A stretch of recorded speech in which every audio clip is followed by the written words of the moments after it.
I want to maybe just touch on a little bit of that bidirectionality and Mhm. how the brain influences the gut. Mhm. So, you mentioned in the book, and I think people have a sense for this as just a product of their own experience, is when they're in a psychologically taxing situation or Mhm. they've got to go um, public speak and they're Mhm. not used to that. Mm. They're assigning some form of salience or valence to a particular situation or its perceived threat or nervousness. Mhm. They get a feeling in their tummy, Right. right? Right. Like butterflies, it's often Right. described as it's a little bit of turmoil. So, just as a product of direct experience, we know that psychology impacts physiology, that our Mhm. brain and how we perceive the world has an impact in terms of how we feel in our Mhm. gut. Um, Maybe you could unwind the impact of psychological stress Mm. on gut physiology.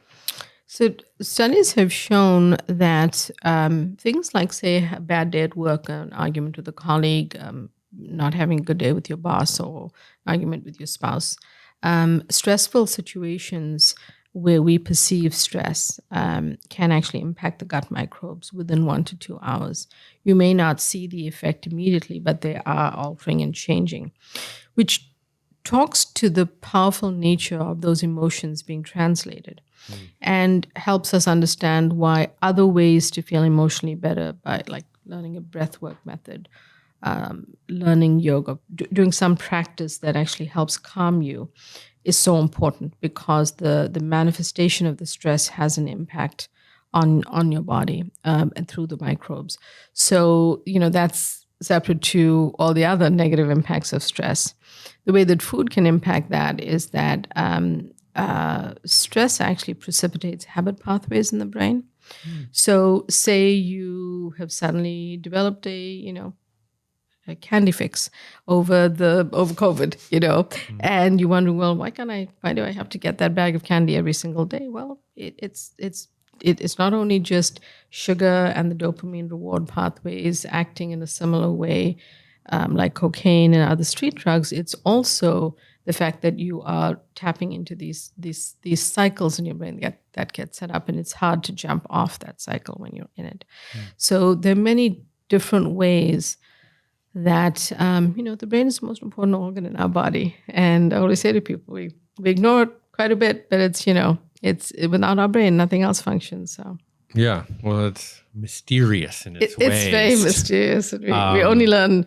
We're only learning as we go with it. Yeah.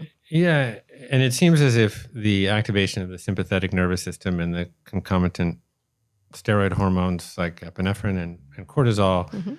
have a negative, when it's chronic, seems to have a negative downstream impact on the gut and the microbiome. Is that right? Yes, the hypercortisolemia that gets created, so the elevated cortisol, all of that has a very negative impact on the actual microbes and on the gut environment, the integrity of the gut, setting up for dysbiosis, etc.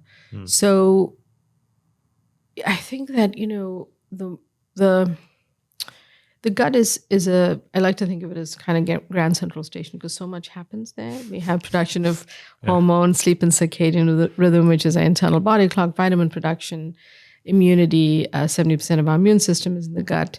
Mental health and how we feel emotionally, and so much more, right? So all of those hormones are interacting with these gut microbes. So when we're stressed, the cortisol response is hugely important and doesn't help us. Mhm. Yeah, I also know I believe the hippocampus has a lot of glucocorticoid receptors, so it's particularly susceptible to times of stress. And of course, this is the area of the brain that's responsible for learning and memory, Yes. and also in sort of assessing perceived threat. So it's in kind of a tug of war with the amygdala and the hypothalamus. And so there's, and when that becomes dysregulated, I mean, so many of these mental disorders and neurodegenerative disorders are associated, it seems like, with the hippocampus. So, we do need to really pay attention to stress and anxiety. And so are there certain praxis that you engage in or that you can recommend? I know your mom engages in some right, of them. Right. So I want to just admit I'm not a perfect person. I try my best, and I struggle like everyone Cut the podcast. She's not perfect. Exactly. Because often people think, well, I wrote the book that no, we all have bad eating days. So, but what I will say is. When I'm not in multiple time zones and traveling as much as I have been recently, I have a morning practice, and it involves meditation. I try to get something in that just centers my mind and grounds me. So in any particular order, I will have a spiritual practice, have a small meditation, make sure that I drink water, and I just find water very hydrating after you sort of get dehydrated after you've slept overnight. When I can do a sun salutation yoga, I'll do that. And coffee is part of my morning routine. I love a cup of coffee as I'm kind of getting up for my day after I've done that. How do you take your coffee? I often black, and if I maybe a little bit of I've learned to make my own hemp milk. Oh. And so it's actually really creamy when you make it at home. And so I blend up a little bit for the week. Nice. So that I like black coffee, but I also like something in it. Mm-hmm. And so if I do, then I go for something like that. And it's easy to even carry around. It lasts a few days. So that's part of it. But I find when I'm traveling and in different places, like I have been recently, it's tough to keep that routine because you're not sleeping properly, you're staying up late. It's a challenge. So finding some way to recenter yourself is important too. Mm-hmm. Yeah, absolutely. So I think there's 60 million Americans now that have some form of mental illness or some self-reported mental disorder. I think we're talking about 23% of the population. I've seen projections that show that trajectory going up and up, even to 40%, 50%. So your work is obviously right on time. There are so many different diagnoses in the DSM and other places. Certainly, depression is a major one. Oftentimes what we're looking at is sort of clusters of symptoms to try to put a diagnosis on. That's correct. We know how to treat it. And it's not perfect. But we don't really know 100%. Yes, I agree with that.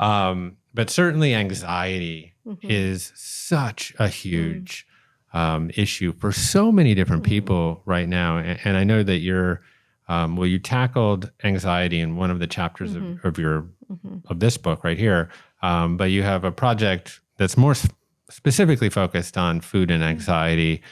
Can you just tease that out a little bit? Because sure. I know that book is coming out in December, I believe, of 2023. And this is right on time, like I said. Thank you. It is. The inspiration for this book was really where the first book, This Is Your Brain on Food, was really outlining the different conditions and ways to handle them. Because one of the things that unexpectedly happened, because I didn't know COVID was going to happen as my book came out, was people had less access to direct care. Right. And food provided a way that they could really start on their own just to make these tiny tweaks and then wait for an appointment with a therapist or a doctor. But what I saw, Jeff, starting off with Zoloft going on shortage right at the beginning, first time in my career, was that people just had unbounded anxiety, and it was different phases. It was, the actual illness. It was the actual numbers. We was, take yourself back to March and April of 2020, and then it was the vaccine. Then it was, how many vaccines, and is this who's going to have a vaccine and who's not, and then should the children be vaccinated? All of these things, and then work from home, families, different generations coming back together when it was possible, or kids coming back from college.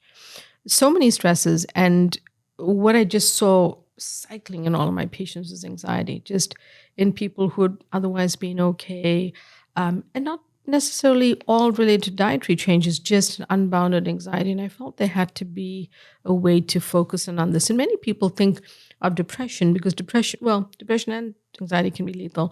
But, depression is one of the global cause of disability worldwide.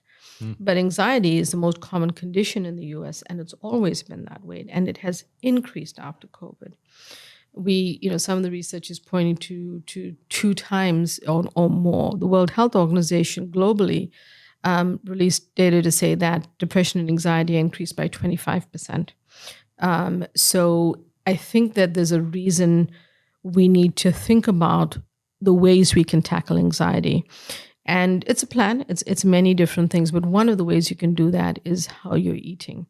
And so my next book is called, let's bring it up. Let's look at it. It's called Calm Your Mind with Food. You're hearing it first here. And it really is about a revolutionary guide to controlling your anxiety with food. But it has the foods that, you should be trying to eat, the foods that you should be cutting back on, and more extensively going into the research, but then also a protocol. How can you work through this on your own? Meant to be not, if you're seeing a doctor, by all means, I want you to continue doing that, and your therapist. But can you do things at home in, really using the power at the end of your fork, voting with your fork, voting with your dollars about how you're eating and what you're eating to bring that forward. Hey, thanks for watching. If you like this interview from the Commune Podcast, then click subscribe and check out this video right here.